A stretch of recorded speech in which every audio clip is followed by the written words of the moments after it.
Hello students, so welcome back to my channel. So how are you all? I hope everyone is fine over there. So students, today we are going to discuss about differentiate between accounting and accountancy.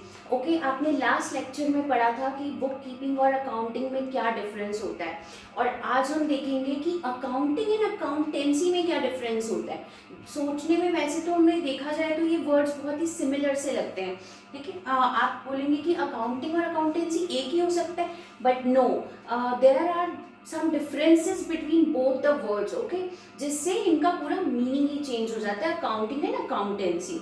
So let's start discussing over here. So start. First thing is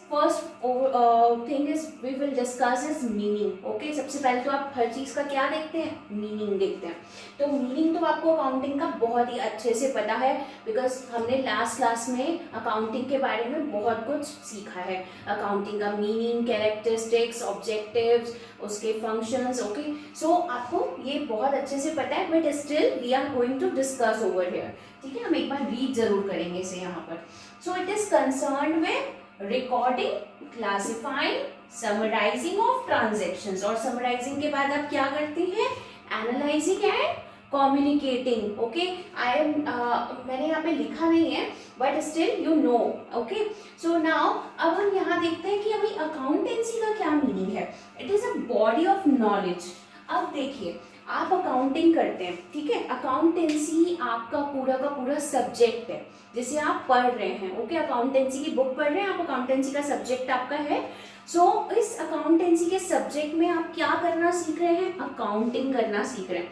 तो it means कि आपकी जो book है उसमें आप accounting सीख रहे हैं. तो ऑब्वियसली कि आपकी अकाउंटेंसी जो है वो किसके बारे में है, कुछ सर्टेन रूल्स एंड प्रिंसिपल्स के बारे में. जैसा मैंने आपको बताया था कि accounting is an art as well as science. आपको हमने ये वाली लाइन पढ़ाई थी, इसका कैरेक्टर था ये.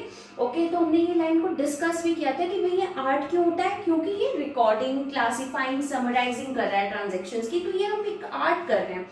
ओके, बट ये साइंस कैसे, जब हम वो सारी रिकॉर्डिंग और क्लासिफाइंग जो भी कर रहे हैं उन्हें कुछ प्रिंसिपल्स को ध्यान में रखते हुए कर रहे हैं. ऐसा नहीं कि हमने हर चीज़ को रिकॉर्ड कर दिया, हर चीज़ को क्लासिफाई कर दिया. नो, रिकॉर्डिंग किसकी होती है, सिर्फ उन्हीं ट्रांजेक्शन्स की जो कि मॉनेटरी टर्म्स में मेजर किए जा सकते हो. ओके, सो हमने कुछ रूल्स और प्रिंसिपल्स ध्यान में रखे, कुछ इसके अकाउंटिंग स्टैंडर्ड्स ध्यान में रखते हुए ही हमने अकाउंटिंग की.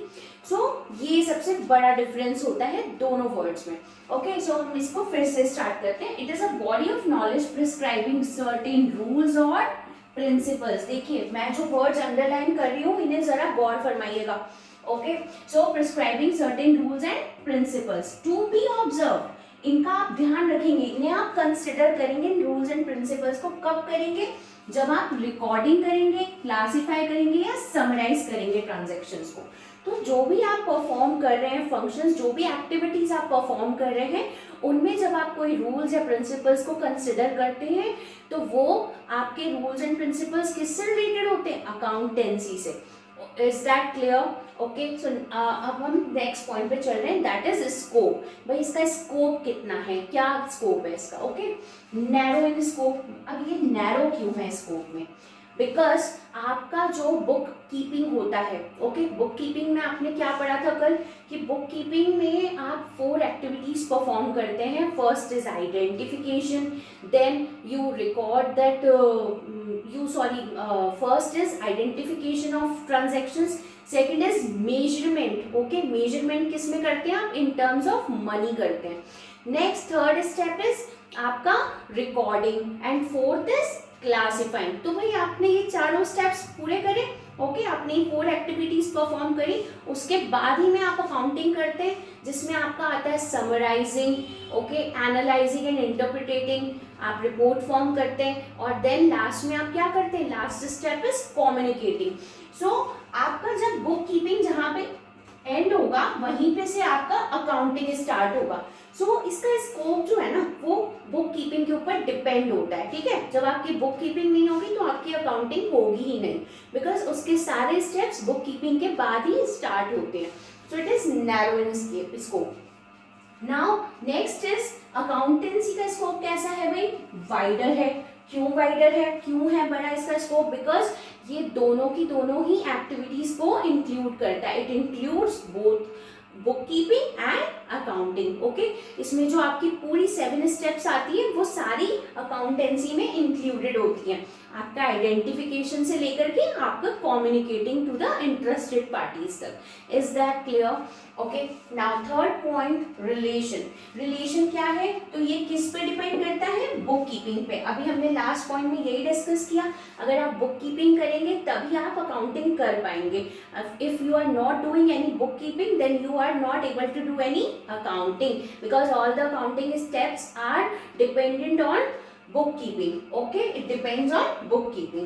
Now in accountancy, relation, what is the relation? So it depends both. Okay, ये दोनों पे डिपेंड करता है। किस पे डिपेंड करता है? ये बुक कीपिंग और अकाउंटिंग पे, दोनों पे डिपेंड करता है, because it includes both. Okay, now fourth is function. अब वही फंक्शन में क्या है इसका, ये फंक्शन कैसे करता है? आपको पता है अकाउंटिंग क्यों हम लोग करते हैं? तो हमारा सबसे मेन पर्पस क्या होता है? So that we can find out the net results of the business. We earning profit और loss? Okay, our firm is going in loss और our firm is getting profit and profit. Okay, so हमारा main purpose क्या होता है accounting करने का? कि हम नेट रिजल्ट्स एसर्टेन कर पाए और हमारी फर्म की फाइनेंशियल पोजीशन कैसी है ये हम जान पाए by making balance sheet. Okay, so वो सब आप करने के बाद में क्या करते हैं? कम्युनिकेट करते हैं। भाई लास्ट स्टेप आपको कम्युनिकेट तो करना ही होगा, जो भी आप कर रहे हैं उसे कम्युनिकेट तो करना ही होगा to the interested parties. Okay, and accountancy में आपका फंक्शन कैसे करते हैं? भाई आपने जो भी इंफॉर्मेशन जो भी आपकी आई है ना, ठीक है, वो जो उस इंफॉर्मेशन के बेसिस पर आप क्या करते हैं? डिसीजन लेते हैं। ठीक है, तो आपने जो भी अकाउंटिंग करने के बाद में जो भी इंफॉर्मेशन जो आई है, ठीक है, बुक कीपिंग और अकाउंटिंग से जो भी आपने रिजल्ट्स निकाले, उसका जो भी इंफॉर्मेशन आया है उसके बेसिस पे जब आप डिसीजंस ले रहे हैं अपनी फर्म के लिए, तो वो कहाँ इंक्लूड होता है? इन accountancy. I hope this difference between accounting and accountancy is clear now. So if you have any doubts over these topics, okay, ये आपको जो भी अगर कोई डाउट हो, difference between accounting and accountancy, difference between bookkeeping and accounting, so आप क्या करेंगे? सिर्फ आपको एक बार रीड आउट करना है अच्छे से। Still, if you have any query, you can ask me in the comment section. So thank you for watching.